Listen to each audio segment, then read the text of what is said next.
Entrada 1, 2, 3, smile. Nakatatlong araw na tayo ng Ramadan Sale. And for today, ito yung aming ganap.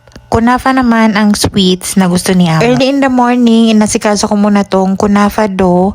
Nilagay ko sa malaking plato para medyo madry siya. Gusto ko yung medyo madry siya or mas maganda yung nadadry na talaga siya para madali siyang i-coat ng butter and madali siyang i-flatten. Sa Ramadan talaga hindi mawawala yung mga sweets dahil i-prepare nila yan with Arabic coffee. Konti lang yung magagamit ko nito dahil konti lang naman yung gagawin ko. So yung the rest nito, ikikeep ko muna sa freezer. Hinimay ko muna yan, tapos iniwan ko muna yan saglit para mag-dry. Mas maganda ipa-air dry ito the day before bago gamitin. While nagpapatuyo tayo ng ating kunafa dough, dito muna tayo sa soup. Akala ko talaga today, iba naman yung soup na ipapaluto ni Amo. Yun pala, design pa din kahapon at yung unang araw ng Ramadan. So papakuluan lang natin tong whole wheat na to until lumambot. Then sa kapilang burner, inasikaso ko na yung lunch namin ni Belle kasi nga, bago magtuloy-tuloy yung luto, nakakain na rin kami. Nag-chopsuey naman ako kanina sa aming lunch para healthy naman, at least may gulay. Kung ano lang yung kinaya namin available dito na gulay, yun lang yung ginagawa ko or ginagamit. Nagisa lang ako ng bawang, sibuyas, and then nilagay natin yung atay ng manok. Atay ng manok yung nilagay ko para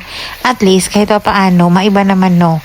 Hindi naman yung laman ng manok. Pero manok pa rin to. Pero okay na lang din. Ginisa kong mabuti yan until magmamamantika na talaga siya. And then nilagay ko na yung gulay na green beans at carrots. Tapos naglagay din ako dyan ng paminta and oyster sauce. Kung may zucchini, pwede din merong zucchini. Itong ulam na to, pwede na to hanggang bukas din. Maraming nagtatanong kung pati din ba kami fasting. Of course hindi, dahil hindi naman kami Muslim. Yun nga lang, kailangan mag-ingat din tayo bilang isang kasambahay dito na yung mga amo nagpa-fasting. Siyempre mag-ingat din tayo na makaamoy sila ng pagkain, makita nila sa harapan nila na kakain tayo, pangit din yun. O kahit iinom ng tubig, siyempre. So ito na nga yung ulam natin, nilagyan natin yan ng bell peppers dahil meron tayo, and naglagay tayo ng cabbage. Naglagay ako ng konting water dyan, mga half cup, tapos naglagay din ako ng 1 teaspoon ng cornstarch para meron tayong thick na sauce dyan. Tapos naglagay tayo ng asin at konting aji. O meron na tayong healthy na ulam. Madalas talaga ngayon, naghahanap na ako ng mga gulay-gulay ba. Nung naluto na yan, kumain muna kami ni Belle. Then after nyan, pinagpatuloy ko na yung gawain ko para sa mga amo. Balik tayo dito sa ating kunafa. Sa kunafa filling, gumagamit ako dito ng akawi cheese. Itong buong akawi cheese na to, hindi ko to inubos sa isang lutuan. Pero, inubos ko tong hiniwa kanina. Tapos, kailangan kasi yan ibabad ng hot water. Mga 3 beses ko yung hinugasan ng hot water kasi nga maalat. Pwede na naman yan shredded. Pwede din yan idaan sa food processor. Pero yung akin dito, hiniwa ko lang yan ng maliit. Bali ito, meron tong naiwan na konti. Alanganin din yan sa susunod na yun yung gagamitin. Bali mag-add lang ako ng konti.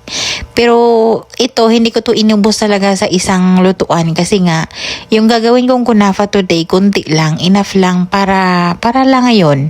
Dahil bukas, ibang sweets na naman. And gagamit tayo dyan ng fresh cream. Yung cheese, tinansya ko na lang din. Depende yan sa baking pan na gagamitin nyo or kung marami ba yung kailangan yung gawin. Gumamit ako dyan ng 2 can ng fresh cream. Yung fresh cream na to, ito yung pinipare nila with dates or tamar. Or yung ginamit ko nung nagawa tayo ng gatayif, ito din yun. Tapos, naglagay tayo ng 2 can ng analog cream. Pwede kayong maglagay dito ng mozzarella cheese din para pagkakain stretchy ba. Pero itong way na to, ito yung gusto ng amo ko. So, itong kunafa dough kanina na pina-air dry natin ng kunti. Nagkuha lang din ako ng enough para maluto today.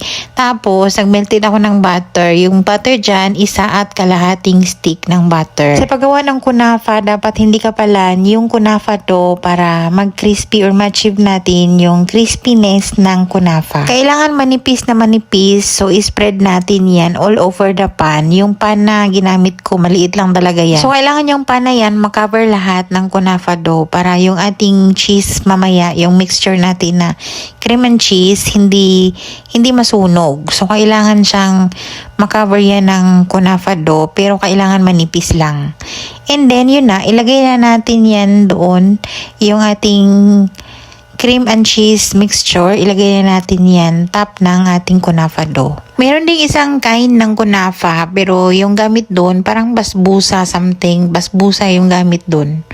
basbusa kunafa. Hindi ko lang sure kung tama ba yung word ko na yun. Basbusa kunafa ata. Stretchy din yung laman. Gusto ko yung ganun, yung stretchy yung cheese. Then, fill natin ko na pala yan. Then, nag-antay ng 2 tablespoon ng sugar. Nag-sprinkle ako ng 2 tablespoon of sugar. Then, a pinch of cardamom powder. Nag-ano lang din ako. Nag-dash lang ako ng cardamom powder dyan. Kunting-kunti. After ng cream and cheese mixture, nilagay na natin din layered yung ating or yung second layer ng kunafa dough. Kailangan din ito dito sa top, manipis lang din. Then after na flatten to, sinet aside ko muna, hindi ko muna yan i-bake dahil i-bake natin yan 1 hour bago isi-serve para mainit. Next, dito tayo sa lasagna. Lasagna naman yung pinaluto ni Amo for today para sa kanilang main food. In a food processor, naglagay tayo ng celery, bell pepper, carrots, and onions. In a pan, nagisa na tayo gamit ang konting olive oil and konting butter. Nagpasta sila today dahil kagabi family day and lumafang sila doon ng maraming kanin. Nagisa na ako dyan ng bawang and then nilagay ko na yung pino-food processor natin na mga gulay kanina. Then nilagay natin yung ground beef, 2 plates yung gamit ko today dahil maliliit yung or kunti-kunti lang yung nilagay nila sa isang plates. Ewan ko ba kung bakit. Then nung nag-change na yung kulay ng ating beef, naglagay na tayo ng marinara sauce, isang buong bottle and kalahating bottle ng pasta sauce. Naglagay tayo ng broth cubes, asin, paminta, paprika, then naglagay tayo ng bay leaves. Then naglagay ako ng 1 tablespoon ng sugar para balanse yung lasa. Yung red sauce na yun, pakuluan natin ng mga 30 minutes in low heat. Then dito naman tayo sa ating white sauce ng lasagna. So gumamit ako dyan ng cooking cream. Pero kung ayaw nyo naman gumamit nito, pwede naman kayong magluto ng butter and flour. Parang bechamel talaga yung atake. Ito kasi naglagay ako ng cream cheese, so hindi na ito matatawag na bechamel. Meron na namang magre-react dyan. So this is my way and this is my version. So it's cooking cream, butter, naglagay tayo ng cream cheese, mga 2 tablespoon, 1 tablespoon ng cornstarch, asin at paminta. And then yun na, meron tayong white sauce ng lasagna. Sa pag-assemble naman yan, easy lang naman tong assemble na to. So buti na lang itong pasta na to, no need na to pre-cook. So diretso na siya, hindi na siya pakuluan kumbaga. So inuna ko yung red sauce para hindi madikit yung ating pasta doon sa Pyrex. And then ilagay natin yung ating pasta.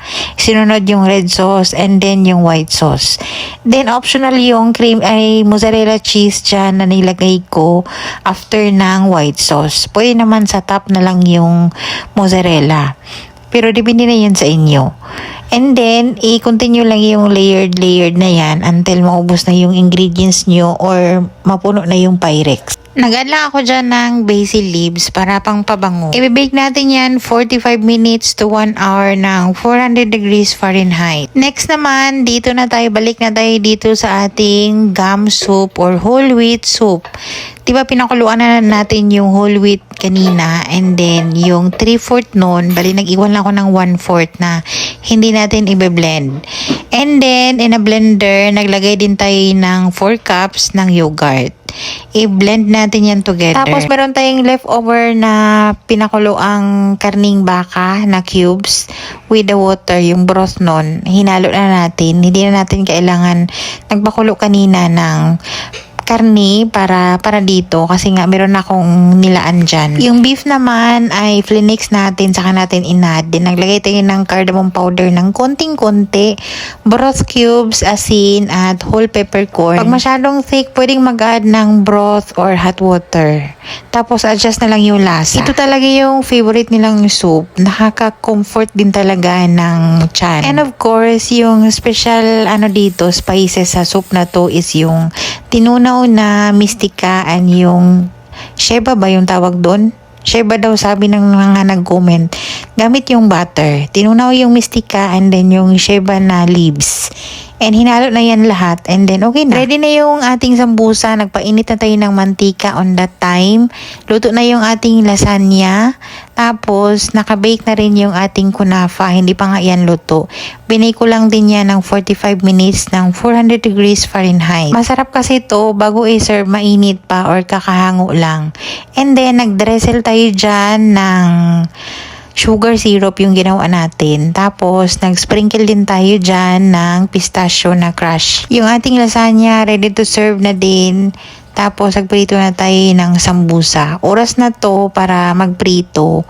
Oras na din para kumain yung mga amo. So yung mga amo na yan, habang nagprito ako, nagkakapi-kapi na sila and then nagdadasal. After ng dasal, kailangan ready na lahat ng mga pagkain sa hapag. Third day pa lang ng Ramadan, sabi ng amo, kinabukasan, mag-less na daw ng sambusa. So medyo na umay na sila. Nag-umpisa na silang naumay ng sambusa. Yung amo kong lalaki naman, hindi na prito yung sa kanya na sambusa. Grilled na.